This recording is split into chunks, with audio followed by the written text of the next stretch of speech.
শ্মশান চুল্লির প্রতিশ্রুতি, বাস্তবে কাজের অগ্রগতি শূন্য। নিউ ফারাক্কার বহু পুরনো শ্মশান ঘাটের আধুনিকীকরণের প্রতিশ্রুতি দীর্ঘদিনের হলেও বাস্তবে কাজের কোনো অগ্রগতি নেই। গত ৫-৬ বছর ধরে শ্মশান চুল্লি নির্মাণের ঘোষণা, উদ্বোধনের জন্য নারকেল ফাটানোর মতো প্রতীকী কর্মকাণ্ডই দেখা গেছে, কিন্তু প্রকৃতপক্ষে চুল্লির কোনো কাজ শুরু হয়নি। ফলে এখানকার মানুষকে এখনো আগের মতোই খোলা জায়গায় মৃতদেহ দাহ করতে হচ্ছে।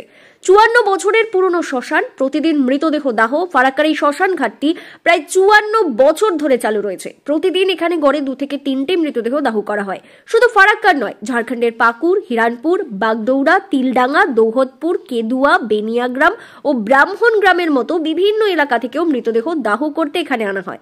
শ্রীদাম ঘোষের দাবি, মৃত্যুর আগে চুল্লি দেখে যেতে চাই। শ্রী শ্রী নিত্যানন্দ আশ্রমের সভাপতি শ্রীদাম ঘোষ দীর্ঘদিন ধরে শ্মশান চুল্লির দাবিতে সরব। তিনি আক্ষেপ করে বলেন, আমার বয়স প্রায় শেষের দিকে, আমি যাওয়ার আগে যেন চুল্লিটা দেখতে পাই। এত প্রতিশ্রুতি, এত আশ্বাস, কিন্তু কাজের কাজ কিছুই হলো না। রাজনৈতিক প্রতিশ্রুতি, কিন্তু বাস্তবায়ন নেই। প্রতিটি নির্বাচনের আগে বিভিন্ন রাজনৈতিক দলের নেতারা শ্মশান ঘাটে আধুনিক চুল্লি বসানোর প্রতিশ্রুতি দেন, কিন্তু ভোট শেষ হলে সেই প্রতিশ্রুতি হারিয়ে যায়। এখানকার মানুষের মধ্যে ক্ষোভ বাড়ছে, কারণ তারা মনে করেন শুধু ভোটের সময় এই ইস্যুই গুরুত্ব পায়, তারপর তা ধামা চাপা পড়ে যায়। প্রশাসনের কি কোনো পদক্ষেপ থাকবে? প্রশাসনের তরফ থেকে এখনো পর্যন্ত স্পষ্ট কোনো বক্তব্য পাওয়া যায়নি। তবে এলাকাবাসী চাইছেন দ্রুত এই প্রকল্পের কাজ শুরু হোক।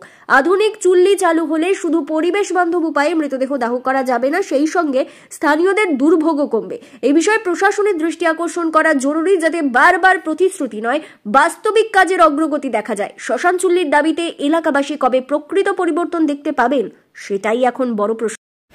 এখানে এমএলএ ১ নম্বরে এমএলএ আসতো, এমপি এসেছে, ২বার এমপি এসেছে, একবার হাসনাত সাহেব, একবার মালদা থেকে এমপি, আমাদের নামটা ভুলে গেলাম, উনি এসেছেন। পরবর্তী কিছুদিন আগে মাইনুল হক এমএলএ আমাদের এখানে ৩-৪ বার এসে নারকেল ফাটিয়ে গিয়েছেন। অনেক লোকজন এখানে উপস্থিত হয়েছিলেন। ব্যারেজ অনুমতি দিয়েছিলেন যেন হয়, কিন্তু এখানে কিছু এখনো পর্যন্ত হলো না। দুঃখের বিষয়, আমি এখানে অনেক দিন আছি, ৫৫ সাল থেকে আমি এখানেই আছি বাবা। আর এখান থেকে আমি এই সবগুলো দেখাশোনা সবই করি। আমার আজ অনেক বয়স হয়ে গেছে, আর চলতে ফিরতে পারি না। তবে আমরা সব সময় চাইব যে চুল্লিটা যেন দেখতে পাই, তাইলে আমাদের মনোবাসনাটা পূর্ণ হবে। এই বলে আমাদের আকাঙ্ক্ষা যে ঘাট, এই ঘাটে কতগুলো দোকানপাট আছে, এগুলোকে পরিষ্কার করে দেওয়া, এগুলো আপনাদের ভেতর দিয়ে যদি করতে পারেন তো খুবই মঙ্গল। ঘাটটাতে যেদিন উৎসব হয়, বিশাল লোক হয়, তখন ঘাটে মানুষ নামতে পারে না, বহু ভয়ঙ্কর হয়ে যায়। মানুষের পায়ের ওপরে পা দিয়ে কোনো রকমভাবে মানুষ ঘাটে নামে। তো আমাদের অনুরোধ কমিটির তরফ থেকে আপনাদের প্রতি, যে ঘাট থেকে এগুলো সব যত আছে দোকানপাট, কেউ একটা ইট গেঁথে রেখেছে, এইগুলো হটিয়ে দিলে আমরা উপকৃত হব, আমাদের কমিটি ধন্য হবে। আর চুল্লিটা কীভাবে হবে না হবে এটার ব্যবস্থা নেন, আমরা তো আর বলতে পারি না।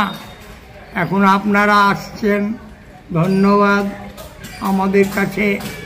আমরা এটুকুই মনে করি যে এবার মনে হয় হবে। সেই দিন এমএলএ আসলো, নতুন এমএলএ এসে আমাদের এখানে উদ্বোধন করে গেল যে আমি দেখছি। তো যাই হোক, এখনো পর্যন্ত দেখছে প্রায় 1 মাস মতো হয়ে গেল, আর কোনো কথাবার্তা নাই। এখন হবে কি না তা জানি না। অনেক সুবিধা, চুল্লি হলে কতটা মানে এখানে চুল্লি হওয়া প্রয়োজন আছে, কেননা ঝাড়খণ্ড, বেনিয়াগ্রাম এই অঞ্চলের যত আছে, নিশিন্দ্রা, ঘোড়াইপাড়া, তিলডাঙ্গা, দোহতপুর, আপনার যত দূর দূর, কেদুয়া, বাগদাওড়া, মজুরকোলা, হিরানপুর, পাকুড়, এই যতগুলো